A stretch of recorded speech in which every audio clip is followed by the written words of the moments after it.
അപ്പം ഗായ്സ്, നമ്മളെല്ലാവരും Blasters fire എന്ന് പറഞ്ഞ യൂട്യൂബ് ചാനലിലേക്ക് എല്ലാവർക്കും സ്വാഗതം. അതിന് മുന്നേ ഈ വീഡിയോയുടെ ഒരു അപ്ഡേറ്റിനെ പറ്റിയിട്ടാണ് പറയാൻ പോകുന്നത്. സോ പോകുന്നതിന് മുന്നേ എല്ലാവരും ഈ വീഡിയോ ഒന്ന് ലൈക്കും ചെയ്യുക, സബ്സ്ക്രൈബും ചെയ്യുക.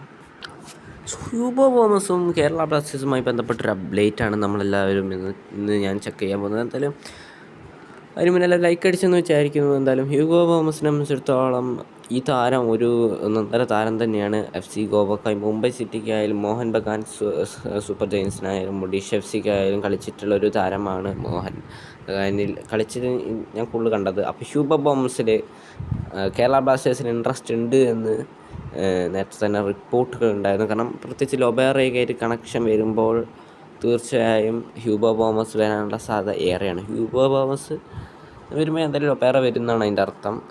സോ ഹ്യൂഗോ ബോമസിൻ്റെ ഒരു പ്രത്യേകത എന്ന് വെച്ചാൽ ഒരുപാട് ചാൻസ് ക്രിയേറ്റ് ചെയ്യുന്ന ആളാണ്. സോ അദ്ദേഹത്തിൻ്റെ ചാൻസ് ക്രിയേഷനെ തന്നെയാണ് കേരള ബ്ലാസ്റ്റേഴ്സ് ലക്ഷ്യമിടുന്നുണ്ടാവുക.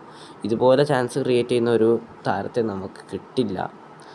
പലപ്പോഴും കഴിഞ്ഞ സീസണിലൊക്കെ നമുക്ക് നഷ്ടപ്പെട്ടു പോയത് ഇതുപോലൊരു പ്ലേ മേക്കറിനെയാണ്. അതായത് 2023 ഇവാനാഷൻ്റെ സീസണിൽ. അതുകൊണ്ടാണ് മെയിനായിട്ട് ലൂണയ്ക്ക് പരിക്ക് പറ്റിയപ്പോഴുള്ള പ്രശ്നം വന്നത് അതുകൊണ്ടാണ്. സോ അവിടെ നമുക്ക് ഹ്യൂഗോ ബോമസ് ഉണ്ടായിരുന്നെങ്കിൽ ബെറ്റർ ആയെന്നുള്ളതാണ്. അദ്ദേഹത്തിൻ്റെ അച്ചീവ്മെൻറ്റുകൾ ISL നോക്കുകയാണെങ്കിൽ 2 ISL കപ്പും 3 ISL ഷീൽഡും ഒരു ഡ്യൂറൻറ്റ് കപ്പും ഒരു സൂപ്പർ കപ്പും അടക്കം ആണ് അദ്ദേഹത്തിൻ്റെ സംഭാവന, അല്ലെങ്കിൽ ഇദ്ദേഹത്തിന് ലഭിച്ച ട്രോഫികളെന്ന് പറയുന്നത്.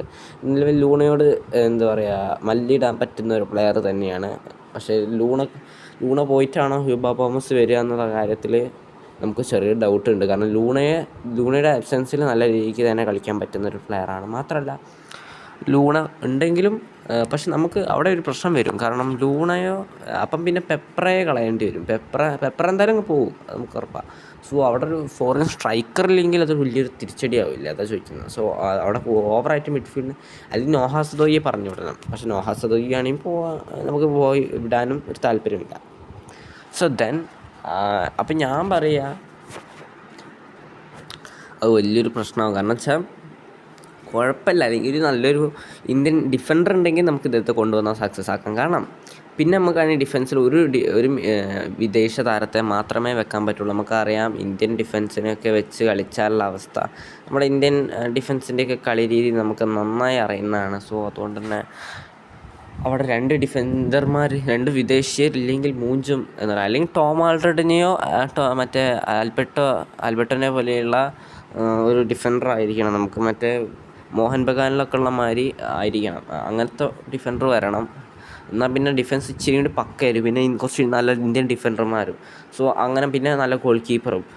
അല്ലാത്ത പക്ഷം നമുക്കൊരു 2 വിദേശ ഡിഫൻഡർമാരില്ലാതെ കളിക്കുക എന്നുള്ളത് ഇമ്പോസിബിളാണ്.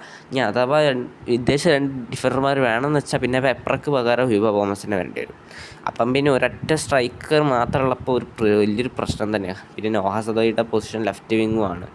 അങ്ങനെയൊന്നും നമുക്കങ്ങനെ കളിപ്പിക്കാനൊന്നും പറ്റില്ല, അതാദ്യം മനസ്സിലാക്കണം. അങ്ങനെ കളിപ്പിക്കാൻ കഴിയില്ല. സോ ഞാൻ ആഗ്രഹിക്കുന്നത് നോഹ പോയിട്ട് ഹ്യൂഗോ ബോമസ് വരണം എന്നാണ്. അതാകുമ്പോൾ പിന്നെ 2 സ്ട്രൈക്കർമാർക്കുള്ള സ്ലോട്ടും ഉണ്ടാവും. പെപ്രനെ ടീം ഇട്ടാൽ പെപ്രക്ക് പകരക്കാരനായിട്ട് നമുക്കൊരു നല്ല എൻ്റെ ഇപ്പുറത്ത് ഡീഗോ മൊറീഷ്യൊക്കെ വരുന്നതാണ് ഭയങ്കര ബെറ്റർ. കാരണം അത്ര അഗ്രസീവ് സ്ട്രൈക്കറാണ്. പെരേര ഡയസിനൊക്കെ പോകാൻ അങ്ങനെ ഒരു സ്ട്രൈക്കറാണ്, നല്ല അഗ്രസീവ്. ജീസസ് ജിമിനസ് ആയിക്കോട്ടെ അൽവാരോ വാസ്കസിൻ്റെ ഒരു കോപ്പി ആയിട്ടാണ് എനിക്ക് തോന്നിയിട്ടുള്ളത്. സോ അദ്ദേഹത്തിൻ്റെ കൂടെ ഒരു കളിക്കാൻ നല്ലൊരു ക്ലിനിക്കൽ ആൻഡ് അഗ്രസീവ് സ്ട്രൈക്കർ. ആ കാര്യത്തിൽ പെരേര ഡയാസ് അവൻ്റെ പൊന്നെ, അദ്ദേഹം തന്നെ വേണമായിരുന്നു. സോ ലൊബേറ വരികയാണെങ്കിൽ എന്തൊക്കെ ഹ്യൂഗോ ബോമസ് വരും. അഹമ്മദ് ചാവ് വരില്ല. കാരണം അഹമ്മദ് ചാവ് വരണമെന്ന് എനിക്കൊരു ആഗ്രഹമില്ല. കാരണം ആളായിട്ട് ഭയങ്കര വയസ്സായിട്ട് നമുക്കറിയാം, ഏജ്ഡ് ആണ്. ആൻഡ് വലിയൊരു പല്ല് പോയ സിംഹങ്ങളെ മാത്രമേ നിലവിൽ കൊണ്ടുവരാറുള്ളൂ നമ്മുടെ കേരള ബ്ലാസ്റ്റേഴ്സ്. സോ അങ്ങനെ അമജാവിനെ ഒന്നും കൊണ്ടുവന്നാലും വലിയ അത്ഭുതമൊന്നും കാണിക്കണ്ട. നോർമലി തന്നെ നമ്മുടെ പ്ലേസിനൊക്കെ എടുത്ത് പുറത്താക്കും ഉറപ്പാണ് അടുത്ത സീസൺ. നമുക്കൊരു കപ്പെങ്കിലും അറ്റ്ലീസ്റ്റ് കൊണ്ടുവരണമെന്നുണ്ടെങ്കിൽ 21 പ്ലെയർ വേണം. ഈ ഒരു ഒറ്റ ഫോറിനറിലല്ല നമ്മൾ കാര്യം കിടക്കേണ്ടത്. ഇന്ത്യൻ പ്ലേയേഴ്സിനും കൂടി നല്ല രീതിക്ക് സൈൻ ചെയ്യണം, റിക്രൂട്ട് ചെയ്യണം. അതുതന്നെ എനിക്ക് പറയാനുള്ളത്. ശരി.